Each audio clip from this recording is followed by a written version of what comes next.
Indices slipped to the day's low after a strong open today.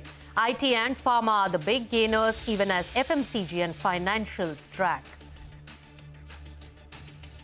Accenture narrows its guidance for FY24 to 1.5 to 2.5% from 1 to 3% earlier, but strong growth in new bookings and increased adoption of AI raises hopes of bottoming out for the sector. The quarterly revision of Footsie indices will lead to reject trades today that could draw flows of near $680 million into the Indian equities. A revision in BSE Sensex could also see Wipro being swapped for Adani Ports. This will be the century of AI. It will be the foundation to determine the economic growth in companies, says John Chambers, chairman of the US-India Strategic Partnership Forum and former CEO of Cisco, in an exclusive interaction with CNBC-TV18.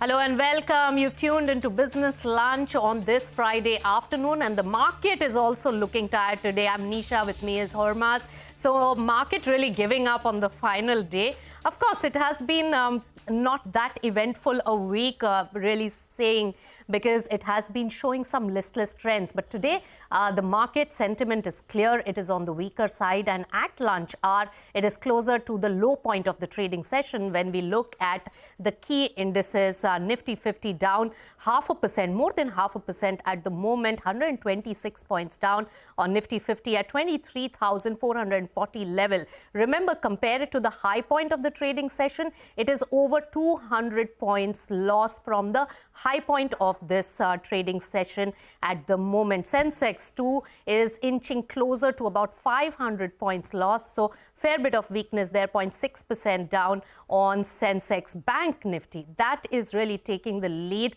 is underperforming the key indices, 0.75% down at the moment. And mid caps, that is one space which is still much more stable than the rest of the market, is showing resilience, but with a negative bias, 0.1% down.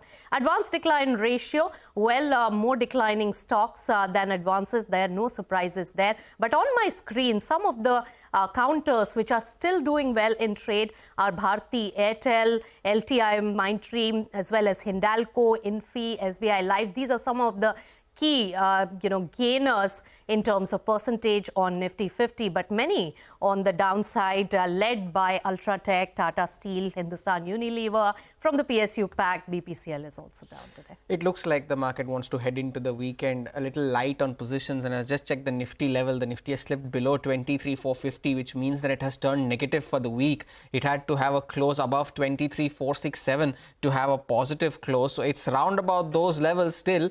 It'll be interesting to see. Now the Footsie flows will also come in towards the later half of trade, so it's pretty possible that most of these losses would be reversed towards the final 60 minutes of trade when the adjustments take place for both the Sensex as well as the Footsie. A segment that is doing well, IT at the start was leading the gains on the Nifty, but even those IT stocks are off the highs of the day, be it Infosys, TCS, all of them were trading with gains of anywhere between 2%, 2 to 2.5%, but now they've come off. Infosys is up only 1%, TCS also now up only 0.6%. So IT stocks are the ones in focus. We'll talk about it in just a bit, but I wanted to highlight railways. That is a stock, that is a segment that has been doing well in today's session. RailTel is up almost 9%. RVNL, IRFC, all of these stocks are doing well in today's trading session. So good going for railway stocks. What is also not doing well is real estate. The realty index is down 1%, so seeing some profit booking there. And what is also, the metals are also have come off the day's high, as have the broader markets, both the mid cap and the small cap indices also witnessing some selling pressure. So going into the weekend, the Nifty witnessing some bit of profit booking, but the final 60 minutes might just see a change in this trend. But we were just talking about IT stocks, and they are the ones in focus. That is because of Accenture that reported its Q3 results last evening, and they were, well, pretty much mostly higher than expectations, because the revenue that they reported of $16.5 billion was 1% lower in US dollar terms, 1.5% higher when you see it in constant currency terms. But the big takeaway from this is the commentary, the guidance that the company has given. Now, as they say, no bad news is good news. So the good news here is that, unlike the last quarter where they cut their guidance from 2 to 5% to 1 to 3%. This time around, they have upped the lower end of the guidance but reduced the higher end of the guidance. So now it's a 1.5 to 2.5% is what the FY24 revenue growth guidance from Accenture is.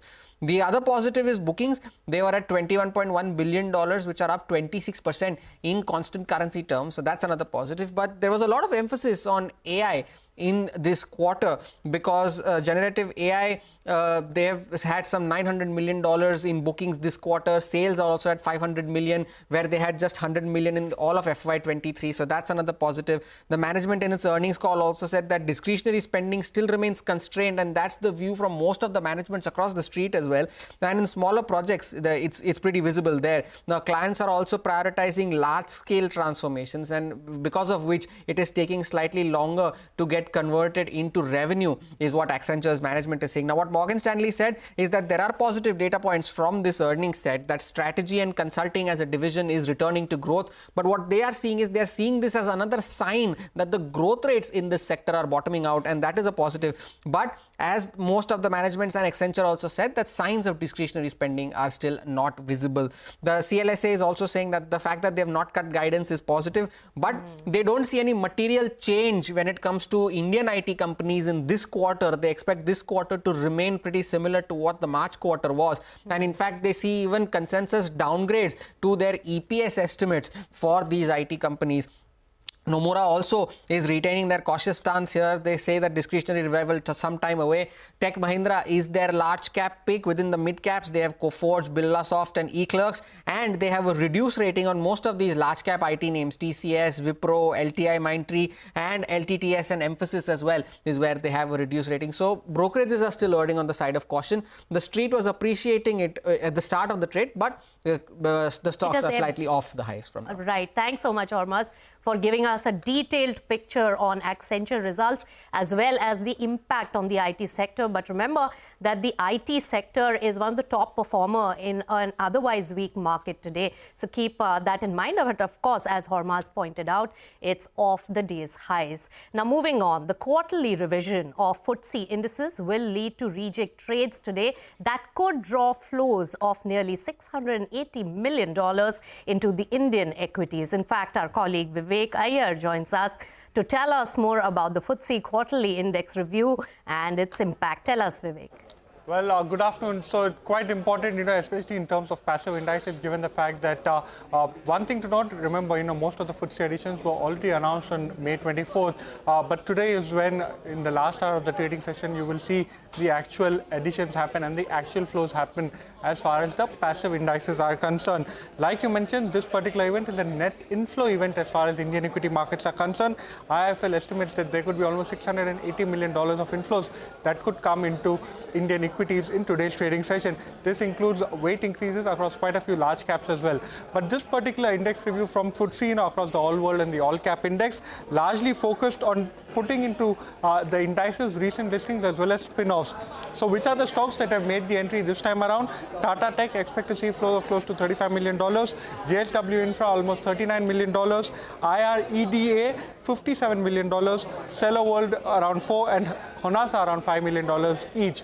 Now, along with that, remember, today is also the day in which Sensex adjustments will happen. So Adani Ports comes into the Sensex, expect flows of close to 240 million there today, and Wipro will be going out, expect flows of close to $157 million. So come Monday, you'll see a new look Sensex with Adani Ports there and Wipro no longer there. All right, Vivek, thanks a lot for that. And we were just mentioning that the flows might lead to a reversal in the market towards the later half of the trading day. But moving on from equities to commodities now, and precious metals are the commodities of the day. Both gold and silver prices are trading at 2-week highs. Manisha now joins in to explain the reasons supporting the up move in both of them. Well, we have seen both of these commodities surge. The last couple of weeks were not so great, but we've seen the prices come back in favor. So if you look at the overnight markets, we saw gold prices gain up by 1.5% and silver jumped up by 3.5%. And it's back at around that $30.5 per ounce mark. We did see silver prices hit an 11-year highs of 32, went down all the way back to 27 and below. And we've seen some opportunity buying come back in both of these precious metals right now. Well, one is you have the US economic data not come in so well. well, and that has led to the US dollar decline. That has been supportive. And we already have seen ECB and Bank of Canada cut interest rates, and the markets are anticipating that come third quarter, and you will have more central banks joining that bandwagon. And it also is about, various geopolitical tensions, especially in Red Sea, and the kind of statements that we are hearing from Houthis, also between Russia and Ukraine, where there have been more drone attacks. So all of that geopolitical premium also seems to be coming back. Even more interestingly, it is about the global central bank buying. It was a record global central bank buying in 2022 to the tune of 1,082 tons of gold. 2023 also was a second highest year in sense of global central buying at around 1,037 tons. Now, the first quarter of this year has seen almost 298 tons of buying, and the month of April has seen another 33 tons being added to it. The month of May also has been on the stronger side. Barring China, most of the other 14 global central banks actually bought gold. Even more interestingly, the World Gold Council recently reached out to 70 global central banks, and they've come back with a report suggesting that most of these banks are talking about adding further gold reserves within their kitty. So there's almost 29% of banks which said that they will be adding gold. You have 81% banks telling you that the reserves will grow going forward. No bank said that they would sell any gold going forward. And the next 5 years, many of these banks anticipate that the gold holding from global central banks would be much higher than what they hold in their reserves. Clearly talking about de-dollarization here. So gold clearly in favor because of that. And since the time this report has come in, you have had various banks and brokerages tell you or give you much dizzying higher highs in sense of forecast in case of gold. All right, Manisha, all that glitters is gold and silver today. Thanks so much for all those details. With that, we'll slip into a short breather on Business Lunch, but don't go anywhere because an important national development. The Delhi High Court stays Delhi Chief Minister Arvind Kejriwal's bail order. We'll get you all the details when we return. Stay tuned.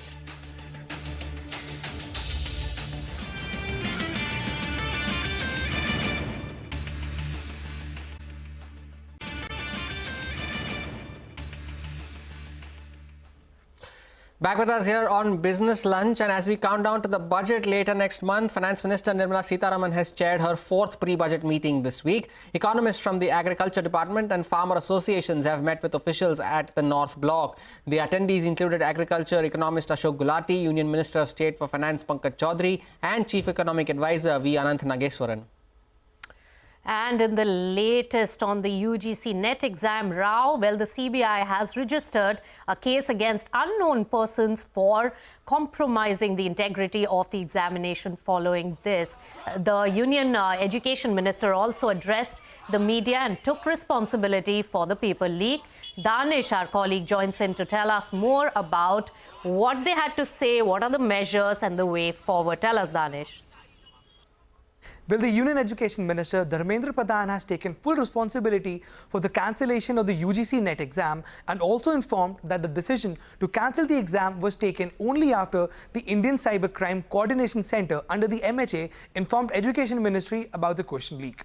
The Indian Cybercrime Coordination Centre informed Education Ministry that many questions of the NET exam were available on the darknet and the same were also found on Telegram.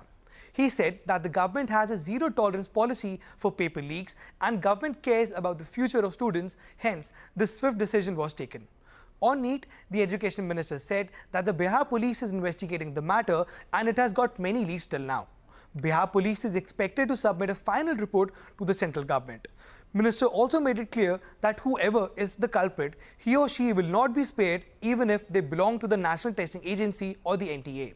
CBI also registered a FIR in connection with the UGC NET 2024 exam on Thursday. Minister Pradhan also said that he does not want to politicize the matter and has even requested the opposition to not to do so. He also informed that the committee will soon be formed that will give suggestions around the betterment of NTA. The ministry will soon inform about the re-examination dates of the NET exam. Danish, thanks a lot for that update. And sticking to the national capital, it's another setback for Delhi Chief Minister Arvind Kejriwal. The Delhi High Court has stayed the bail order just a day after the trial court granted it. Ashmit Kumar, who's been tracking this story closely, joins us with more details. Ashmit, what are you picking up? Well, it was 4 minutes to 8 p.m. last evening when the trial court had granted bail to Arvind Kejriwal. Cut to a few hours ahead this morning, and we find that there's a setback that has come his way by way of the Delhi High Court. Now, what's important is that the ED has moved the Delhi High Court. They're seeking a stay. They were seeking a stay of that bail order, and importantly, they have acquired that stay. The Delhi High Court has stayed operation of the bail order. Now, what essentially the ED is arguing before the Delhi High Court is that the prosecutor, which is the ED in this case, were not allowed enough time, were not allowed full liberty to argue their case. There were shortcomings in the conduct of these proceedings, that bail proceedings cannot be done this way. And on the back of that, importantly, the Delhi High Court saying that, fine, we'll agree to grant you urgent hearing. And number two, till we are hearing this matter, there is no operation of that bail order that is to take effect. So effectively giving a stay of the bail order. Speaking of the Delhi High Court hearing itself, we understand that the hearing is currently underway. The ED is being represented by Additional Solicitor General Raju, who's representing his case, again making that same submission that the ED was not allowed enough time, was not allowed that liberty to make its full case, and that is the core concern based on which they will be pushing ahead for cancellation of bail.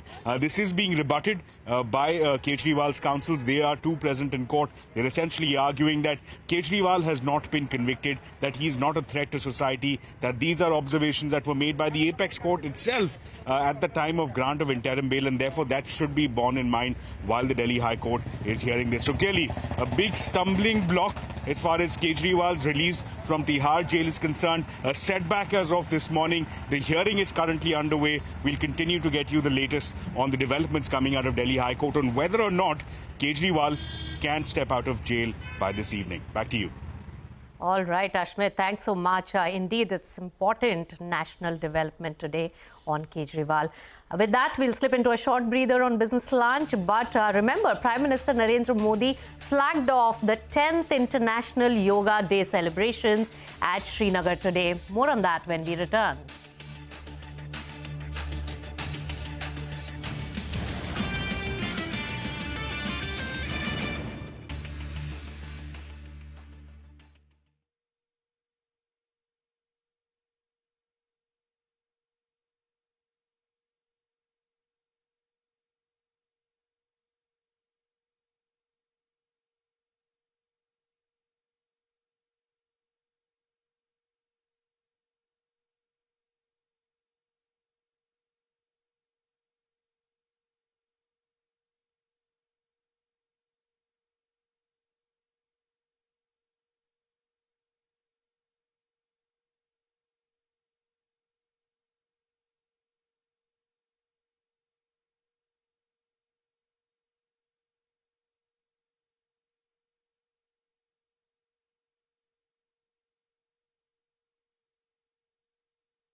We are celebrating the 10th International Yoga Day today, and Prime Minister Narendra Modi flagged off the celebrations at Dal Lake in Srinagar on the occasion of this International Yoga Day, where he was, remember, joined by over 7,000 participants. The theme for this year's celebration is Yoga for Self and Society, focusing on yoga's impact on personal well-being and community health. Across India, leaders including JP Nadda, Yogi Adityanath, Nayab Singh Saini also joined in the proceedings. Since its inception in the year 2014, Prime Minister has led the celebrations for yoga at various iconic sites across the country and abroad as well.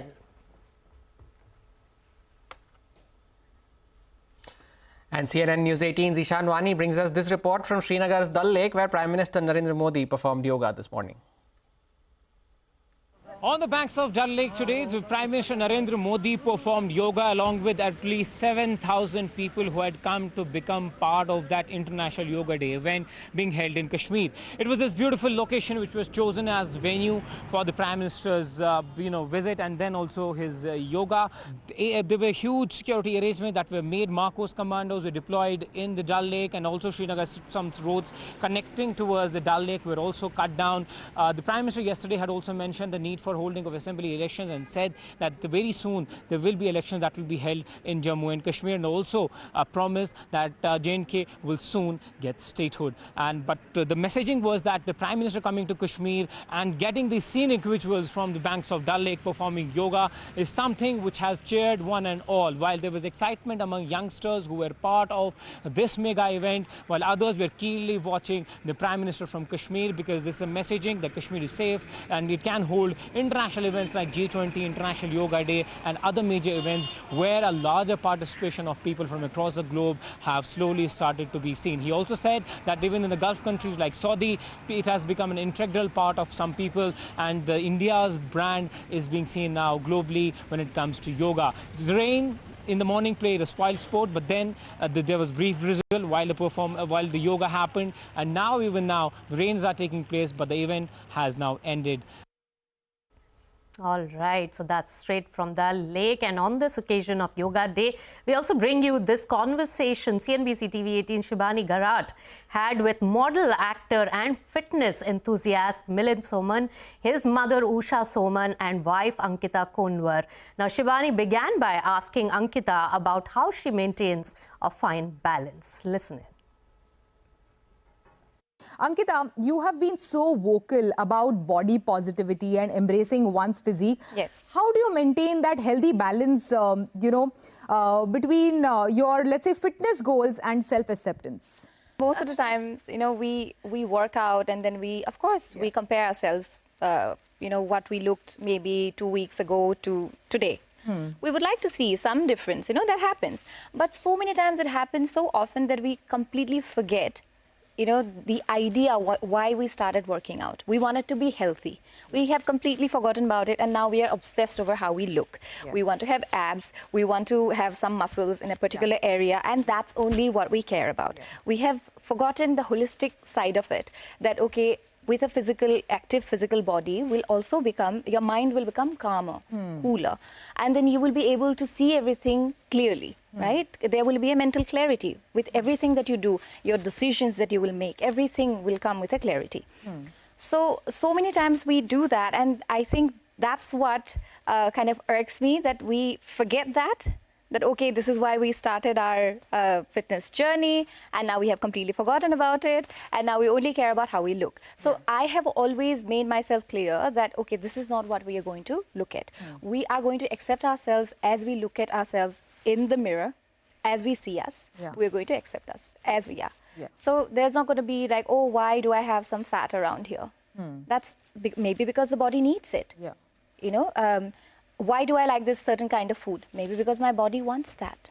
So just accept yourself for who you are, what you are. At this moment, this is the best version of yourself that you'll ever be. So why not accept yourself right now? Because 2 years down the line, when you look back, you will be like, oh, I was fantastic at that time. I had a fantastic body. Happens to me so many times, actually. So why did I not? Yeah. Why did I not think about it? Yeah. In fact, I wouldn't lie that, of course, that has happened to me also.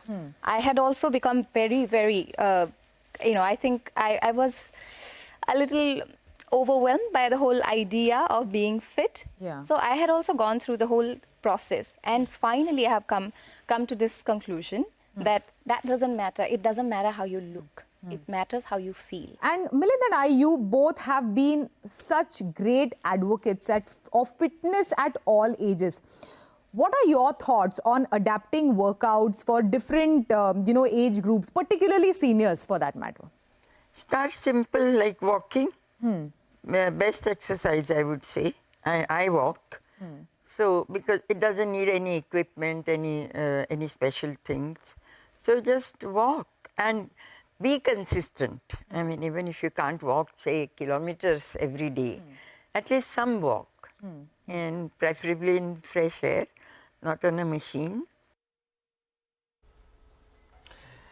Milind Soman and family in conversation with CNBC-TV18, and with Nisha having her fangirl moment, it's time to call on curtains on this edition of Business Lunch. From Nisha, me and the team that put this show together, thank you so much for watching. Midcap Radar takes the action forward.